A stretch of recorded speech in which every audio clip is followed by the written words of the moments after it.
Welcome students, welcome to S institutes. आज हम देखेंगे basics of Excel. Excel tool क्या है। ठीक है, चलिए चलते हैं एक्सेल टूल। एक्सेल टूल का इंटरफेस कुछ ऐसे दिखता है। ठीक है, आज हम देखेंगे use case of Excel. Excel के जितने भी ऑपरेशंस हैं, जितने भी ऑपरेटर्स हैं, जितने भी ऑप्शंस हैं, उन्हें हम आज जानेंगे। ठीक है, तो सबसे पहले जो आपको यहाँ पे दिख रहा है, सेव का बटन है, डू है, अनडू है, प्रिंट का ऑप्शन है। तो ये क्या है, ये यहाँ पे क्यों है? तो इन्हें क्विक एक्सेस टूल बार कहा जाता है। आप यहाँ पे एक एरो दिख रहे हो, इसे मैं क्लिक करता हूँ तो पॉपअप ओपन हो जाएगा। तो ये क्या है, आप quick access tool bar edit कर सकते हो। चाहिए आपको अभी ओपन ऑप्शन लाना हो तो आप ओपन कर रहे हो, तो यहाँ पे ओपन आ गया। ठीक है ना, ये है क्विक एक्सेस टूल बार। इसे कहते हैं क्विक एक्सेस टूल बार, जो आपके ऑपरेशंस है, जैसे प्रिंट करना हो तो कंट्रोल पी दबाते हैं, या फिर फाइल में जाके प्रिंट ऑप्शन सिलेक्ट करके प्रिंट करने के लिए जाते हैं। तो उससे बेटर है आप यहीं से प्रिंट करो, प्रिंट ऑटोमेटिक हो जाएगा। ठीक है, उसके नीचे जो ये दिए गए हैं, home, insert, page layout, formula, data, view, इन्हें कहा जाता है टैब्स। इन्हें क्या कहा जाता है? टैब्स। ओके, अब इन्हें टैब्स कहा जाता है, और इसके अंदर इसके नीचे जो है, इसे इस बॉक्स को कहा जाता है रिबन। ठीक है, अब होम का रिबन अलग है, इंसर्ट का रिबन अलग है, पेज लेआउट का रिबन अलग है, फॉर्मूला का रिबन अलग है, ऐसे फंक्शंस तक सारे रिबन है। अब ये भी जो टैब्स हैं, ये भी कस्टमाइज्ड है। चाहिए तो आपको डेवलपर कभी कभार नहीं होता बाय डिफॉल्ट, आपको जाके इनेबल करना पड़ता है।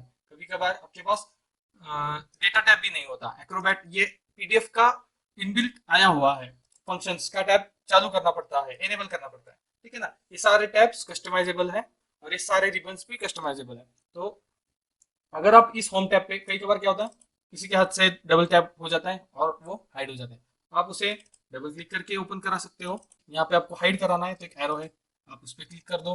यहाँ पे आपको दिखाएगा show tabs only, show full screen mode. अब मेरे को सिर्फ टैब देखना है, मैंने बंद कर दिया। अगर मेरे को फिर से वो चाहिए तो मैं क्या करूंगा, बस होम पे जाना है, डबल क्लिक करना है। ठीक है, सिंगल क्लिक करूंगा तो क्या होगा, सिंगल क्लिक करूंगा तो आएगा।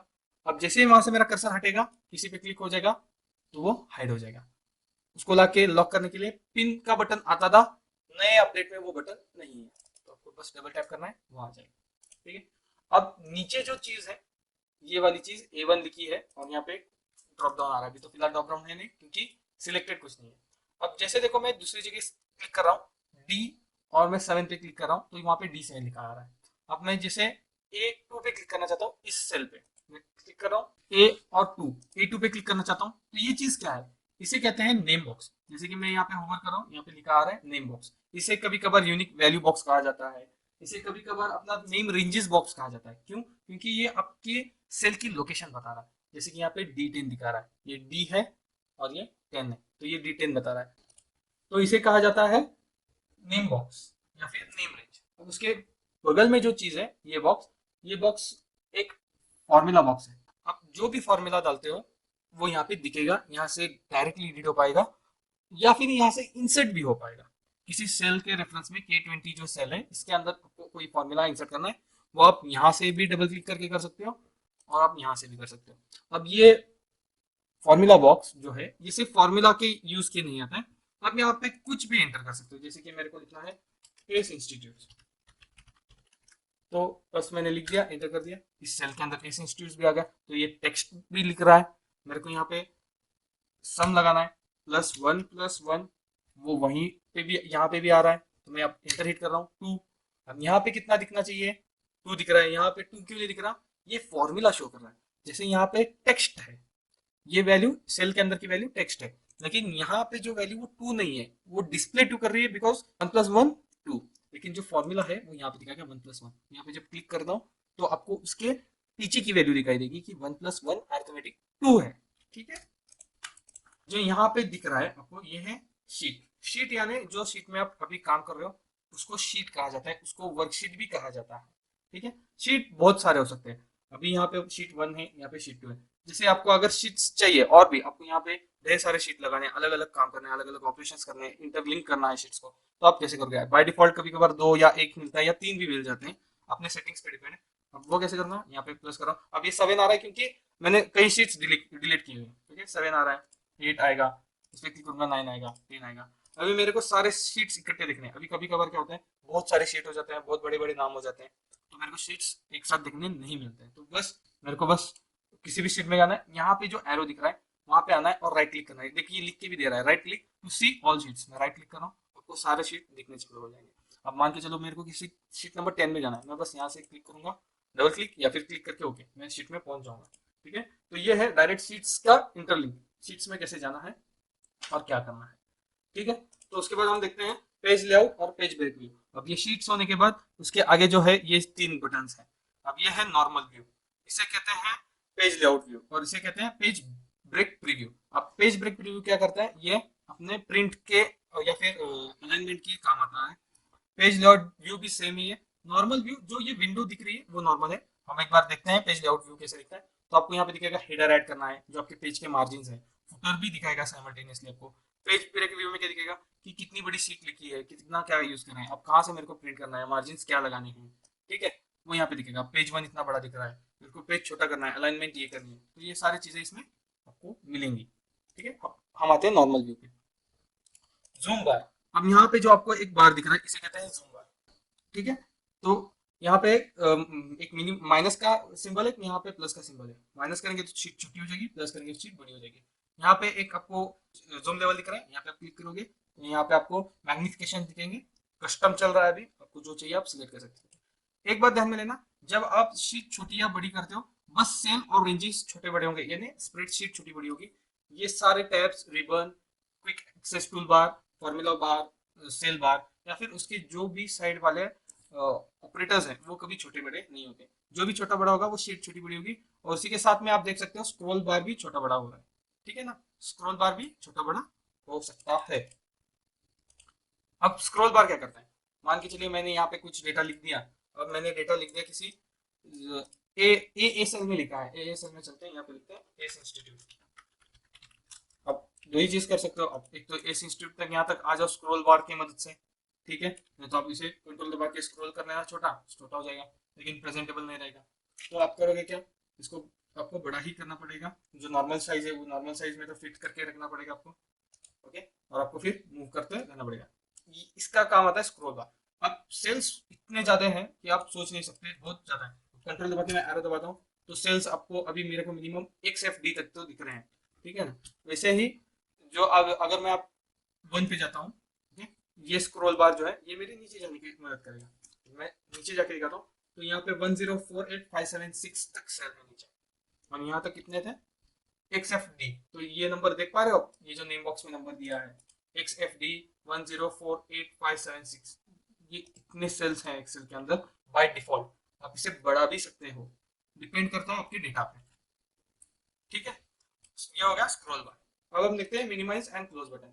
अब ये स्क्रॉल बार के ऊपर जो बटन दिख रहा है शेयर, ये जो मिनिमाइज कर रहा है बटन, ये स्क्रीन छोटी करने के लिए, रिस्टर डाउन कहते हैं इसे, ये क्लोज करने के लिए। ये मेरा अकाउंट का है। ठीक है, अब देखते हैं रोज, कॉलम्स एंड सेल्स। ठीक है, अब ये जो सिंगल है बॉक्स इसे कहा जाता है सेल।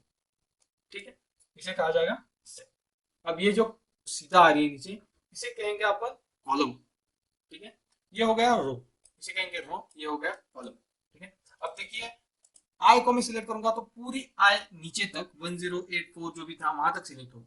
ठीक है, अब यहाँ से जब मैं 3 सिलेक्ट करता हूँ तो ये 3 एंड तक सिलेक्ट होगा। ठीक है ना, ये देखिए 3 एंड तक यानी XFD तक सिलेक्ट होगा 3 जब मैं यहाँ से सिलेक्ट करता हूँ। अब मैं जब B3 सिलेक्ट करता हूँ तब मैं सेल सिलेक्ट कर रहा हूँ। जब मैं सिर्फ 3 पे क्लिक कर रहा हूँ, जब ये एरो आ रहा है उस पर क्लिक कर रहा हूँ तो मैं 3 का पूरा रो सिलेक्ट कर रहा हूँ। और जब मैं बी सिलेक्ट कर रहा हूँ ऊपर से नीचे की तरफ, तो मान मान के चलिए कि मैं पूरा बी नीचे 10487 फलन फलन जितने तक था उतने तक मैं पूरे सेल सिलेक्ट कर रहा हूँ। अब ये सेल नहीं रहा, जब मैं ये ऐसा सिलेक्शन करता हूँ तो ये रेंज होता है। ठीक है, चाहे वो हॉरिजॉन्टल हो या वर्टिकल हो, जब मैं एक से ज्यादा बढ़ के जब मैं सेल सिलेक्ट करता हूँ तो दिस इज कॉल्ड रेंज। चाहे वो इस तरह बॉक्स में हो, चाहे वो सीधा हो, चाहे वो टेढ़ा हो, लेकिन एक से बढ़कर जब मैं दो सेल्स को सिलेक्ट करता हूँ वो हो जाता है रेंज। तो वो मल्टीपल हो जाए, सीधा हो जाए, टेढ़े हो जाए, या फिर बॉक्स में हो जाए, रेक्टेंगुलर हो जाए, कैसे भी हो जाए, उसे कहते हैं रेंज। और जब सिंगल सेल सिलेक्ट करते हैं उसे कहते हैं सेल। जो सीधा है उसे कॉलम कहा जाता है, जो ABCDEFGH है इसे कॉलम कहा जाता है। जो 1 2 3 4 5 6 है इसे रोज कहा जाता है। ठीक है, तो जब एक से ज्यादा सेल सिलेक्ट होते हैं उसे रेंज कहा जाता है, और जब सिंगल बॉक्स को सिलेक्ट किया जाता है उसे सेल कहते हैं, ठीक है। फिर हम देखेंगे सिंपल डेटा एंट्री, मैंने आपको दिखाया। अब आपको कुछ भी एंटर करना है तो सबसे पहले आपको सेल सिलेक्ट करना है, फिर आप लिखेंगे, आपको जो लिखना है मैं लिख रहा हूँ एस इंस्टीट्यूट, मैंने एस इंस्टीट्यूट लिख दिया। अब लिखने का और एक तरीका है, बस सेल सिलेक्ट करो, F2 दबाओ, कर्सर आ रहा है वहाँ पे, आप टाइपिंग करना चालू कर दो, या फिर आप किसी भी सेल को सिलेक्ट करो, फॉर्मूला बार में जाओ, आप टाइप करना चालू कर दो, हो जाएगा। अब आपको एडिट करना है, जो मैंने लिखा है इसको एडिट करना है, अब उस सेल को सिलेक्ट करो, आप यहाँ पे डबल क्लिक कर सकते हो, सिलेक्ट कर सकते हो, मिटा सकते हो। आपको बस कहीं पे चेंजेस करना है तो आप डबल क्लिक करो, एंड में जाओ, जो आपको एक्स्ट्रा टाइप करना है उसे टाइप कर सकते हो, या फिर आप उस सेल पे जाओ, F2 के सहायता से F2 दबाइएगा तो सेल एडिटेबल हो जाएगा। या खैर आपके पास सेल सेलेक्ट करना, फॉर्मूला बार तो ओपन ही है, आप उसमें भी जाके एडिट कर सकते हो जो आपको एंटर करना है, ठीक है। अब वर्कबुक और वर्कशीट में क्या डिफरेंस है? अब जब ये एक शीट है, ये जब एक शीट है तो दिस इज कॉल्ड वर्कशीट, ठीक है। एक शीट है, एक में काम कर रहे हैं, उसे वर्कशीट कहते हैं। अब ये हो गए 2 वर्कशीट, 3 4 5 6। अब जब मल्टीपल शीट्स बन जाते हैं उसे वर्कबुक कहा जाता है। The sheets, the book containing multiple sheets is equal to workbook.